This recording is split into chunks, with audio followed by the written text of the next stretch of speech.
Elijah's ordering her tortas right now. She's like, Yes.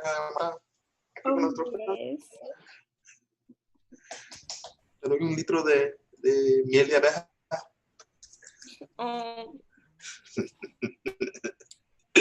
The only scary thing about this thing is that there's people that can hear me outside of your guys' computers. Oh.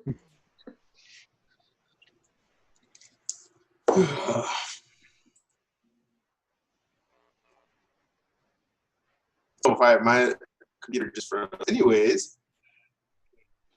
All right, so let's get started. You guys saw your scores already on the test? Yeah. Good. Some of you guys' scores weren't that good. Yes.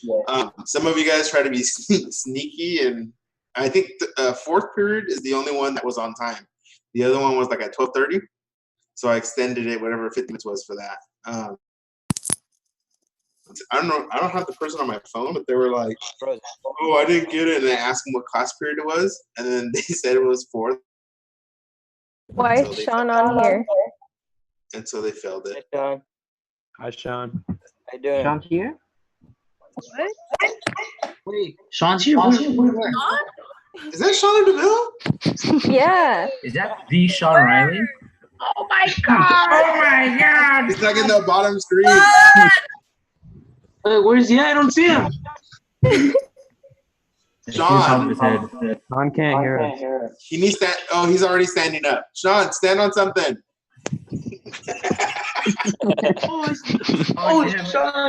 Sean Riley. Okay, we're gonna get started. Anyways, so go ahead and mute yourself if there's sound behind you. But anyways, some of you guys did really well on the test. For fifth period, I think you couldn't see one of the pictures, so I went ahead and gave you guys all the points on that one because you couldn't see the pictures. I told one person group, and so that person told everybody else because man, the image they were getting the correct answer, all of them. Thanks, Elijah. Anyways.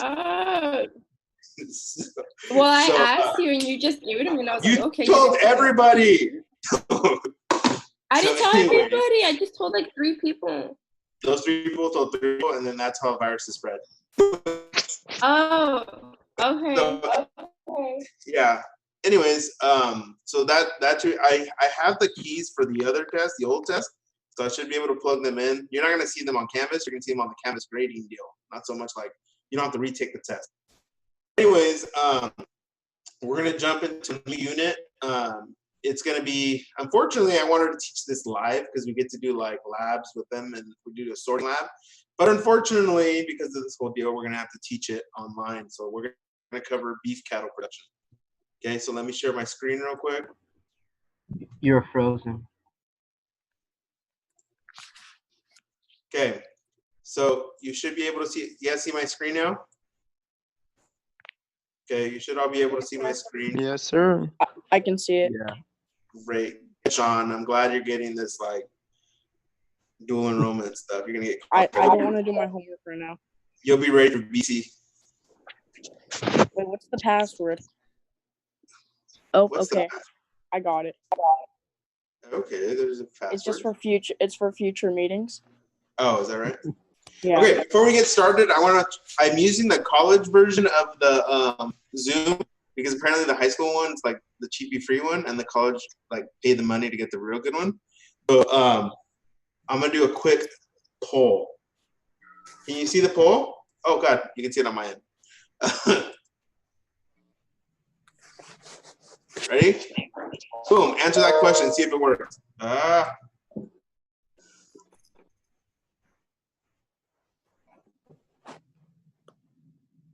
I just saw a commercial for this on YouTube. Look, you aced it, Cole, just because of that. know. Did I get it right? Joe got it. Lucky for me, I've been binge watching on Netflix. Some people actually put Lion King. Like, for real? Lion King. Show about tigers.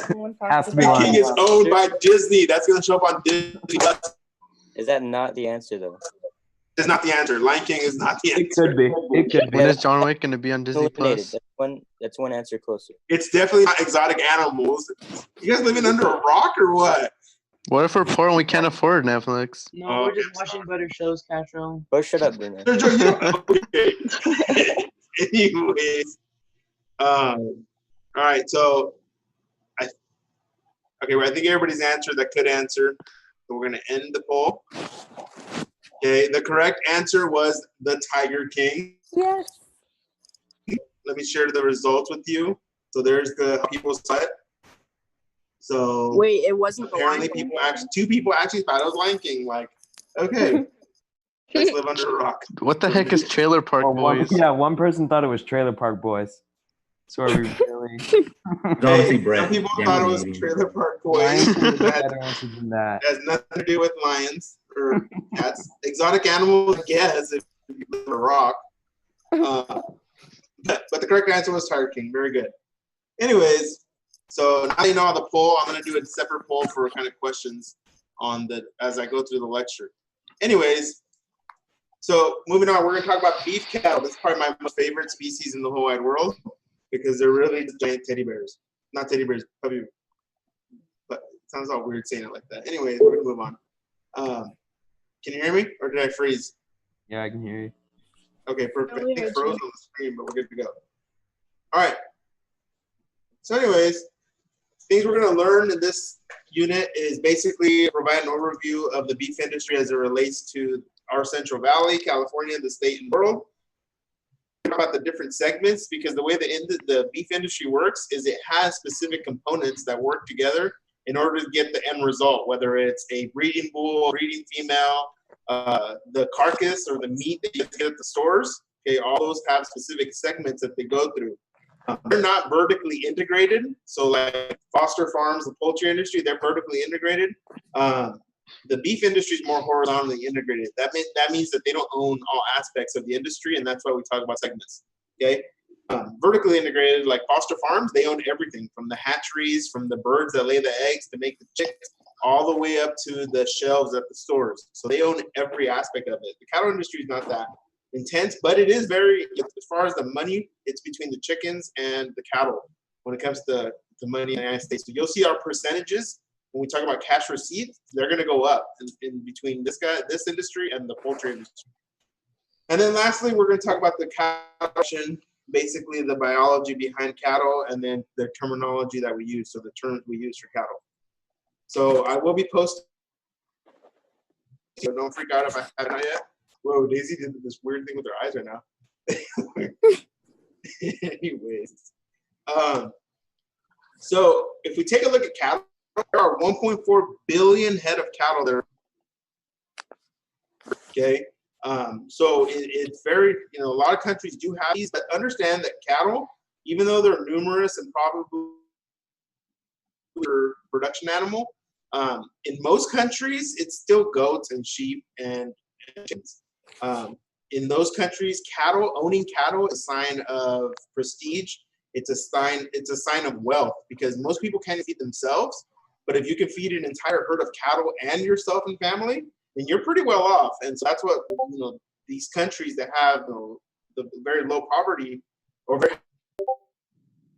very wealthy person, if you own a lot of cattle. So a lot of people own cattle mainly for the prestige of it. Okay. And so it's the most widely distributed livestock and species in the world. Okay, India has the most amount of cattle in the world. Why would India have the most in the world? They worship I love the cows. Kill cows. And they worship some. They basically, in India, their god is said to have been somehow infused into cattle, and so now people believe that. And people in India believe that cattle is like their god. Essentially, it's their belief. And because of that, it's actually illegal in India to butcher and harm cattle at all. If you've ever seen images in India, cattle will just walk around the streets. Like, if you've ever gone to, like, when you go to Mexico, you see like the random feral dog walks around, or the cat that's just straggling around. In India, that's cattle. Cattle just walk around and do their own thing in the streets. Like, there's no one to stop them, and if you do, you can actually go to jail or be put to death. And because, again, they're seen as a religious symbol. Now there are places in India though that have slaughterhouses, but they're far away from that group, and even they are kind of frowned on for what they do. But if you ever, you go to college and they give you out of a study of go to India and you bust out your beef jerky in India, you're probably gonna go to jail. So it's pretty intense. Okay. So anyways, when it comes to cattle numbers around the world, naturally, who would you think is the #1 country in the world? China. Huh? China. India. Some people said China, some people said India. India is actually #1 just because of that whole they can just reproduce at will because you can't do anything with them. And so based off of numbers, it's India, followed by Brazil, followed by China. The US has 96 million, and then Argentina has 51. And so those are just per head. We're not talking about meat yet. We're just talking about per head. And look at that. There's 226 million head of cattle in the United States, in India. And so a lot of it has to do with that whole religious belief. Brazil's actually become a powerhouse in beef cattle. There's a big company in Brazil. It's called JBS. Okay, JBS basically runs the cattle, the beef of the world, and so they're making a lot of money right now. Cattle producers they're losing probably like $100 a head on if you take an animal to the sales yard or the stockyard. They're losing about $100 a head. JBS is making about $600 a head because they own the slaughterhouse and all that. So these are the packer guys, and so they're making $600 profit on the head of animal, whereas if you were to go take an animal to the sales yard, you're losing about $100 on head. So and all this has to do with the whole crisis with the Corona thing going on. People are freaking out and they're stockpiling on meat, and so the meat companies just make bank, but it's not trickling down all the way to the beef guy. But so that's Brazil. They've become a really big powerhouse. China is #3. They're actually big any other species. They're #1 in any other species. The only thing that kills them is that India has their whole religion on cattle, and then Brazil has that really huge meat market for beef.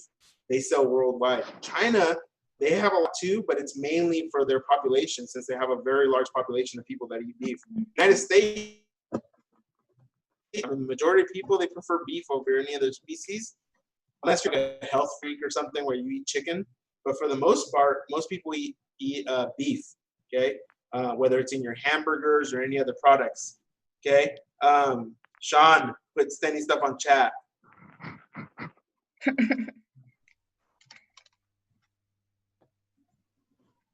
So that's what we're looking at. So when it comes to the money generating, it's a single largest money generating commodity in U.S. agriculture, okay? It's going to account for 19% of all cash receipts, okay? And when it comes to the animal side, it makes up 39% of all annual receipts when it comes to livestock. And so it shares that number with the chicken industry. We eat a lot of chicken here in Texas. We eat like 3-point-something billion pounds of poultry a year. And so it catches up with that. But the rest of them, like sheep and goat, you don't really see them that high, okay? When it comes to cattle and calves, out of 40 states, 40 states will have them in the top 5 rankings. Okay, so that's a big number. Most every state has cattle, and then when you look at the United States, they're going to raise 7% of the world's cattle. So you saw that on the numbers when we talked about what country had the most head of cattle. It has only 7% of the world's cattle, but it produces 19% of the world's beef and veal. What's veal? Deer. Baby, so like less than a year. Baby goat. It's baby beef. Basically, it's cattle that's still suckling. So cattle that's still nursing, that still drinks milk. A lot of this tends to be dairy cattle. And so understand that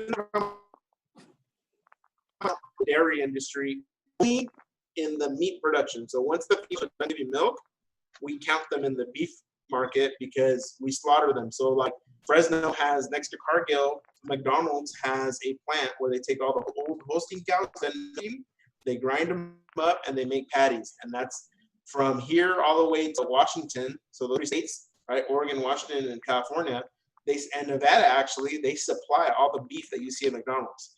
Okay. And so even though we only produce 7% of the world's numbers, we still produce 90% of the world's beef. So our cattle tend to be heavier than the rest of the world, and they tend to grade choice a lot better. That's usually the target, is to grade choice in the United States. But veal, again, going back to veal's just baby beef. So a lot of fancy high-end restaurants will sell veal. And so that's their, that's kind of a luxury item that you would order at a restaurant. Okay. All right. So who do you think, as far as the states are concerned, who's number one? California. Texas. Texas. Texas. Texas. Everything, Let's go. everything's bigger in Texas. Okay. Mississippi. So Texas is number one when it comes to cattle. They have the largest feedlots. They have the largest production of cattle when it comes to the entire country. They have a lot more resources too, like corn stalk, soybean, all that good stuff. What you're going to notice is the top 3 states are all around what we call the Corn Belt. So where we grow a lot of corn in the Midwest, and corn is really one of the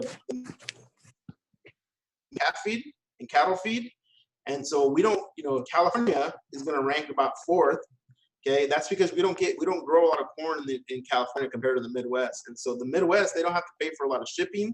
So corn, and then Oklahoma. So you have Texas, Kansas, California, Oklahoma. All of these are the states that have the highest rank of calves. Okay, so make sure Where's Rhode Island? you have to know that on the test. What was that? Where's Rhode Island? You'd have to look it up. It's probably somewhere way back. Anyways, so okay, we're not going to do these hyperlinks because we know how that works. Okay, if you take a look at the numbers, a lot of people have been, when it comes to consumption cattle, a lot of people have been kind of reducing that because you start seeing those numbers going down. A lot of it has to do with property that would be rangeland being taken away for production. So a lot of farmers are losing. They're not able to handle a lot of head of animals. Plus, we're getting to the point where we need less. Okay. Whoever's snorting, mute yourself.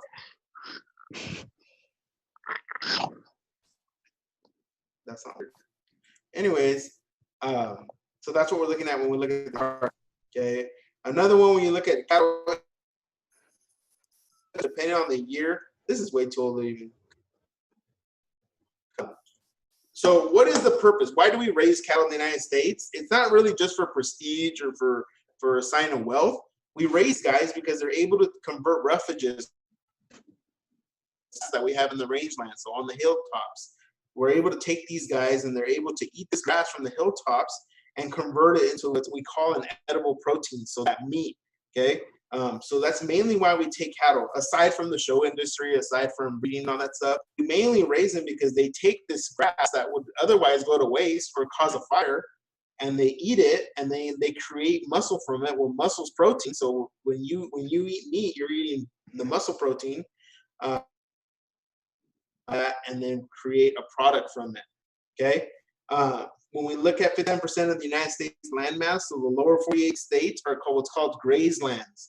Okay, grazing lands, and basically just wild grass that grows in the rangeland, so down under the hills, whether they're in the forest, the swamplands, and these are all utilized by cattle to create that meat that we love.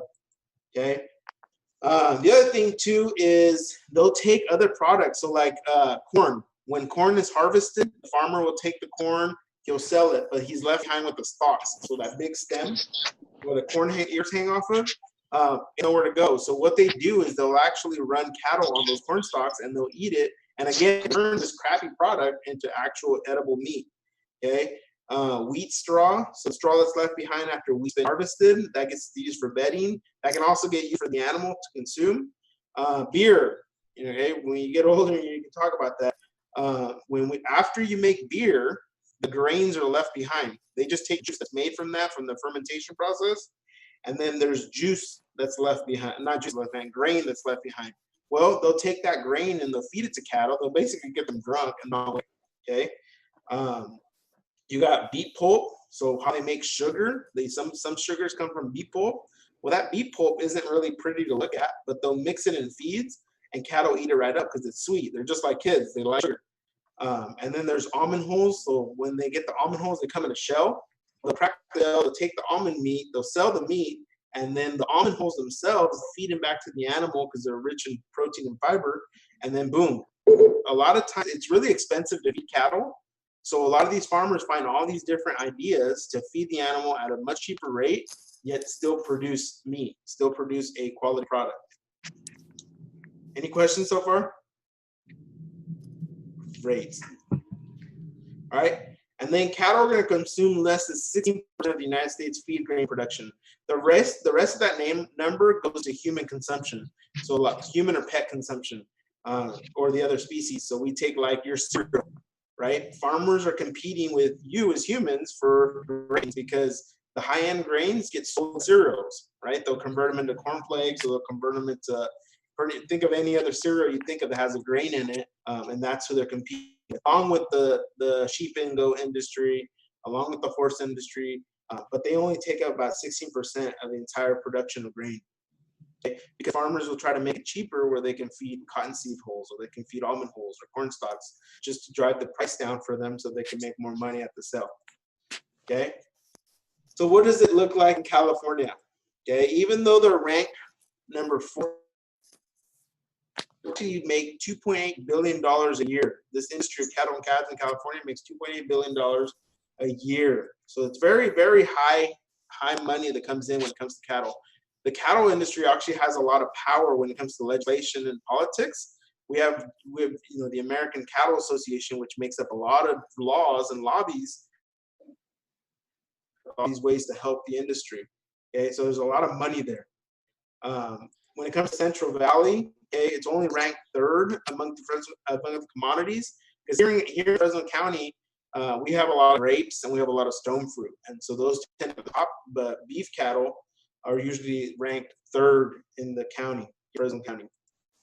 Okay. Any questions so far? All right. So I said earlier that we have segments of the industry. So there's steps that have to go before anything else. And so the first one we're going to talk about is going to be the seed stock producer. That happens to be a bull called 10K. We actually used to have them here when I was a student at Reedy College. They had so when I started in 2007 here at Reedy College, or 2008 at Reedy College, they had 2 years prior to that, they had just bought this bull at a sales. We call him 10K because he was actually purchased for $10,000. And so he came from a seed stock producer. Seed stock producer's whole purpose is to produce heifers for other people to use. So they're not really focused on producing steers, really selling breeding stock. So they're going to sell bulls, they're going to sell heifers for other people to kind of improve their herds. 10K actually had Silvera Burros in Fireball, a really big Angus operation. And so he was sold as a breeding bull. And so what I just said, basically they're mainly or heifers for cow-calf operations. Okay, some of them do. A lot of them nowadays do semen. So they market semen. You would think, well, why would you be a semen salesperson? But there's a lot of money in cattle semen. I mean, just one straw. Think of like a stirring straw for coffee is roughly $50 a straw. And so pick up like a coffee little red straw. One of those is just some bulls that cost like $500 a straw, with no guarantee that they might get bred through artificial insemination. Her eggs, and then where she would have only been able to have 5 to 6 calves in her entire life. Now there's that called Elba, and she ended up having 260 something calves in her entire lifetime because of all the eggs that were removed from her. That technology has actually moved over to the human world. So people that have problems with reproduction, now you can get the embryos removed and have a surrogate mother. Okay, so she didn't have 267 calves. Her eggs were just removed, and they were placed in other females so that they can produce her offspring. Any questions on that? So don't go out thinking this cow had 264 calves herself. Do they auction 10K. those too or no? Yeah, they can auction the eggs as well. So they'll put them in a freeze, in a nitrogen gas freeze tank, and then they'll auction them off. So those are really good females. They'll go for like 15,000 a piece. So, Hi, Castro. and Hi. hi, April Fools. I'm gonna kick you out of this chat. Oh my god. Is this real? Hell. Anyways, so the cow-calf producer, I lost my shit there. Anyways, when it comes to the cow-calf producer, their main product is they're gonna have the cows that have the babies. They're gonna market those babies at 6 to 10 months. They're gonna get removed from the mom at 6 to 10 months, and they're gonna weigh roughly 300. And then they're gonna wean them. What is So you're Take them away. from the mother. Take them away from the Yeah. milk. Yeah, you take them away from the mother, okay? So once you take them away from the mother, they're gonna go away. And so these guys, once they're taken away from the mother, they're either gonna get sent to the feedlot directly, or they're gonna get sent to a sucker that's basically gonna grow them out to get bigger, so that they can go to the feedlot, to the slaughterhouse. Okay. Most people in a cow-calf will do crossbreeding, so you are gonna have to know that term down there. Okay, the hybrid vigor. It's basically like if you watch Hannah Montana, it's the best of both worlds. That's basically what hybrid vigor means. Okay, it means if I have an Angus bull that's known for having a really good meat characteristics, but he's not really good at handling the range or going up and down the hills, and I have this Hereford female who's really, really good on her feet. She can go up and down the hill. She's very hardy. She produces good milk, and I breed them together. I get a calf that's black with a white face. It's called the black baldy. And then now we have a calf that has all the meat characteristics plus all the hardiness. And boom, we put them together, and now we have a very hardy animal that's going to have hybrid vigor. So remember, hybrid vigor is a term you're going to have to know. Most of these cow-calf operators are either going to calve in the spring. And so there's no real in between. They can either be fall calvers or spring calvers, or they may have two herds that do both. All right. So the wean stalker, this is the guy that purchases weaned calves. Okay, takes in those little guys, those 300 to 600-pound calves. He'll take them in and he'll feed them out. He's gonna feed them out up range until they reach anywhere from 600 to 850 pounds. Then they'll be marketed. Okay. They're going to be marketed to what's called the feedlot. So this happens to be a feedlot in Coalinga. It's called Harris Ranch. We have the cattle is Harris Ranch. That's a really small picture of what their operation's at. Their operation actually handles 86,000 head of cattle. Can you imagine that? 86,000 head of cattle. I grew up around there, and so Castro, can you go back? by 6 o'clock in the afternoon, you can already smell. Is this the slide you want to go back to? Yeah. Okay. We good? Yeah. We good? Yes. All right. So anyway, again, that picture doesn't really give it justice. They have it's a 86,000 head operation. All right, so these guys are going to take in the calves from the stock operation or directly from the cow-calf guy at 600 to 850 pounds. What they're going to do is this is called the finishing phase, okay? So this is like, so what they're going to do is they're going to take these animals in, they're going to feed them a high-grain diet, so very high, rich in protein, a lot of grains to pretty much fatten them up. This is the fattening up stage. So feedlot equals fatten up. We fatten up the cattle, okay? Roughly for about 120 to 150 days, which if you're showing cattle for us for the fair, that's why they have it about a 120-day ownership deadline, because that's usually how long it takes the animal to reach market weight. And so they base it off the industry, which starts at 120. Some of you guys own the steers, so that's always good, but we grain them so that they reach market weight. Same thing with feedlot. They have 86,000 cattle that they'll bring in 4,000 head at a time, and then they'll feed them out for 120 and 150 days to make sure they reach that market so they can go to the slaughterhouse. Once they reach 900 to 1,400 pounds, and it really depends on the breed of animal. A lot of these guys will get blackhead animals because they sell better. Not blackhead, black-hided animals because they sell better. Because everybody in their mother assumes that an animal with a black hide is going to be what? Angus. It's going to be an Angus, right? You sell Carl's Jr.'s, you've gone to the restaurants, they're like, we sell black Angus. And in reality, black Angus is, other than the breed itself, if you go to any slaughterhouse and that black calf is all black with no white, they're going to call it Angus. It could be a Maine Anjou, it could be a Lindsay, it could be any other breed. But if it's black-hided, they're going to call it Angus because of that retail value. So anyways, so the ideal weight though is 1,100 and 1,200. The packers are actually getting them a little heavier right now just because of the high demand. So they're fattening them up so they can get more product without giving off too much fat, because fat is a cutoff.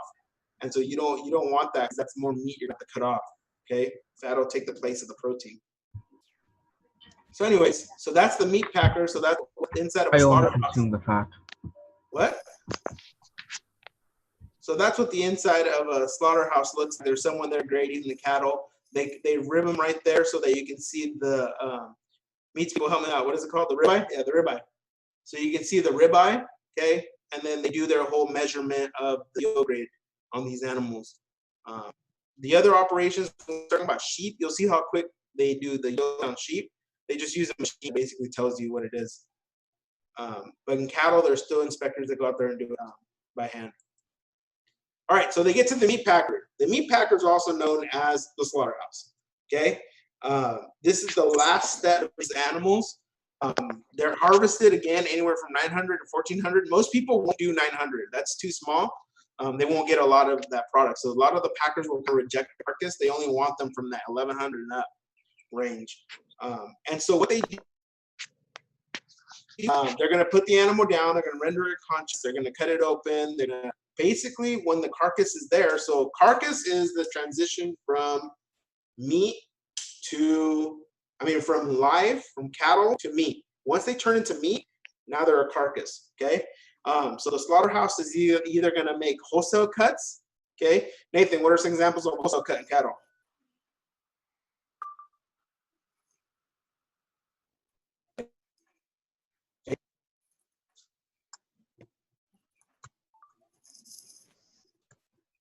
Wow, nobody knows, huh? The rump, the brisket, the rib, those are all wholesale cuts, okay? Retail cuts are like a New York steak, a porterhouse. Okay? And so they'll make all those cuttings. What has become really popular in the United States has been the pre-seasoned or pre-cooked products, okay? Pre-seasoned is basically, they'll take a tri-tip, they'll put spices on it, they'll vacuum seal it, and then you take it home, shove it in the oven, and boom, you're good to go, okay? So they have those kind of components with it, all right? So that's one of the pre-season stuff. And the pre-season has become very, very popular in recent times just because people are busy, they're working. They don't have time to go and marinate this thing and do all that stuff, so they just already cooked. So if you go to the store, you're actually gonna see a lot of pre-seasoned stuff, especially in the freezer aisle, stuff you just throw in and call it good, okay? So slaughterhouses, again, they'll actually sell a whole carcass. Like if you go to your local carniceria store, right? You're gonna go in the back, you're gonna see the carcass hanging. Well, the butcher buys it whole because it's cheaper. And what he'll do is they'll cut it into small portions, which are called retail cuts, and then that's how they market that product.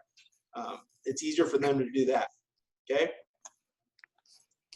Any questions on that one? Good? Mm-hmm. All right. So what's the packer's target? Their whole target is to get an animal that's going to weigh 1,200 to 1,400 pounds, okay? So it used to be 1,350, but now they're making these animals where they want them a little heavier, okay? Parker, take a picture of it.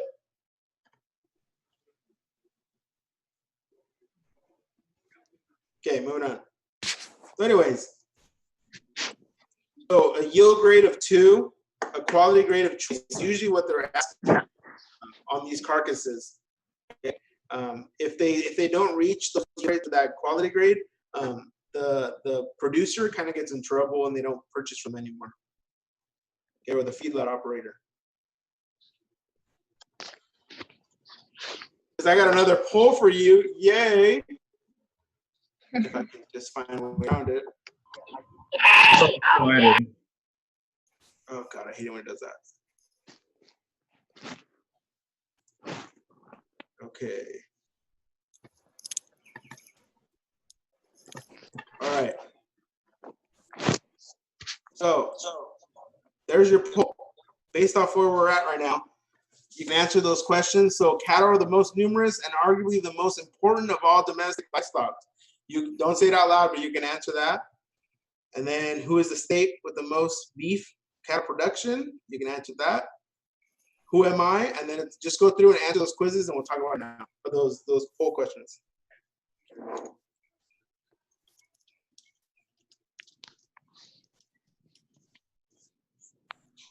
Parker, I'm gonna go back real quick. That one.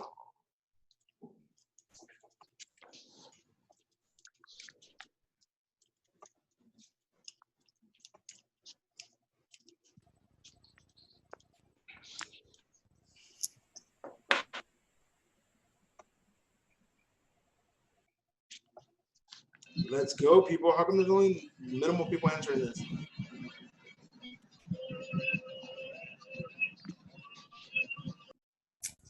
It keeps on deleting my answers before I can submit. Well, It's not letting me submit. did you click submit?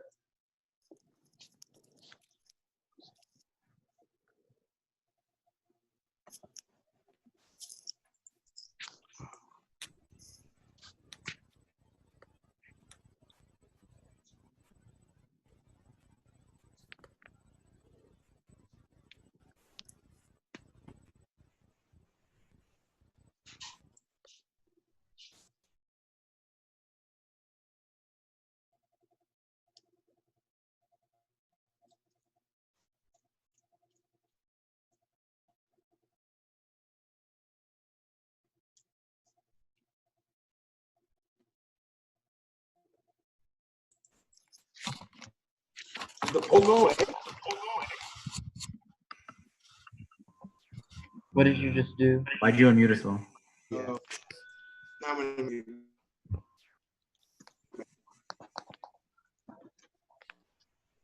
Okay. I muted you all so I can get some interaction on this poll, people. It's not letting me edit. Indeed. Listen. Yes. Watch this.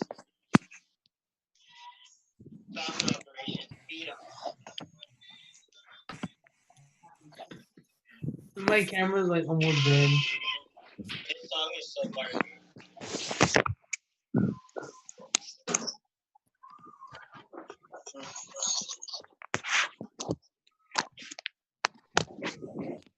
Okay, did everybody answer it already? Yes. Yeah. Yeah. Okay, so let me just go over and see what we got. All right, so I'm gonna end the poll now.